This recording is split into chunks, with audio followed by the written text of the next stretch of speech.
ఏ యాన్నో ఒకరు దొరుకుతుండ్రని మేం భయపడతామా? ఉత్త జీతం మీద పని చేయాలంటే ఏం చేస్తాం? అయినా ఉత్తగానే ఎవరు పని చేసి పెడతారు?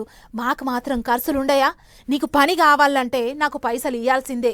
ఏ అంత పెద్ద పనికి గిదేనా నువ్వు ఇచ్చేది? ఇగో ఇట్లనే ఉంటదబ్బా కొంతమంది సర్కార్ ఆఫీసర్ల పనితీరు. బల్ల కింద చెయ్యి పెట్టందే ఫైలు అసుంట కూడా కదులుతలేదు. అయినా అవతలోళ్ళు కూడా ఊకుంటలేరుల్లో. ఎవ్వరికి చెప్పాలనో వాళ్ళకి చెప్తానే ఉన్నారు. ఒకరిని చూసి ఒకలన్నట్టే చేస్తుడు నిజామాబాద్ జిల్లా ఆర్మూర్ల సర్కారు కొలువులు చేసేటి అధికారులు. అవు బల్ల కింద చేయి పెట్టంది ఫైల్ కదలదు పని కాదు. ఈ ఏడాదిలో ఏం తక్కువ 5 దొరికిరాట ఒక ఆర్మూర్ నియోజకవర్గంలో లంచాలు తీసుకుంటా. ఇగో వీళ్ళే వాళ్ళంతా. రోడ్డేసిన బిల్లు కోసం వచ్చిన కాంట్రాక్టర్ తన లంచం అడిగిన పంచాయతీరాజ్ అధికారి, తండ్రి పేరు మీద ఉన్న భూమిని ఆయన పేరు మీదకి మార్చమని వచ్చిన రైతు తన లంచం అడిగిన పంచాయతీ కార్యదర్శి, ఆర్టీఏ ఏజెంట్ ఫైల్ మీద సంతకం పెట్టేందుకు 25,000 లంచం అడిగిన వెహికల్ ఇన్స్పెక్టర్. వీళ్ళ దంటకి ఇప్పుడు ఆర్మూర్ మున్సిపల్ కమిషనర్ చేరిండు. ఇంటి నెంబర్ కోసం అని పోతే 20,000 లంచం అడిగిండట. కాక 2020 నాడు అప్లికేషన్ ఇచ్చిన అప్పటి నుండి నంబర్ అడిగితే డబ్బులు డిమాండ్ చేస్తున్నాడు.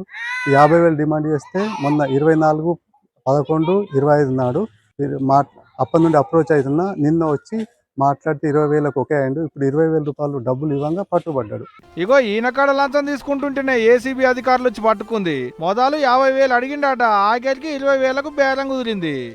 గవర్నమెంట్ కేంచి వచ్చిన జీతం ఏడ సరిపోతుంది? ఇటువంటి వాళ్ళు వచ్చినప్పుడే ఎంతో కొంత వసూలు చేసుకోవాలనుకొని ఫిక్స్ అయినట్టున్నారు అధికారులంతా. చాలు గిందకున్నారా అని పబ్లిక్ పోయి ఏసీబీ వాళ్ళకు ఫిర్యాదు అయితే వాళ్ళు వచ్చి పట్టుకుంటున్నారు అన్నట్టు. భూమి గురించి పోయిన సెక్రటరీ తాడికి ఇది ఎక్కియాల ఆన్లైన్లో నా పేరు లేదని పోతే 25,000 అడినాడు ముందు. మరేమన్నా తగ్గిస్తారా అంటే మర్రా 18,000 తీసుకున్నాం. వచ్చిన వాళ్ళక్కడ ఎంత గుంజిందే లెక్క అనుకుంటున్నారు కానీ ఏసీబీ వాళ్ళకు దొరుకుతున్నా రోజుకోకాడ కేసులు రాస్తున్నా లంచాలు తీసుకుంటూ మాత్రం అస్సలు ఆగుతలేదు అబ్బా.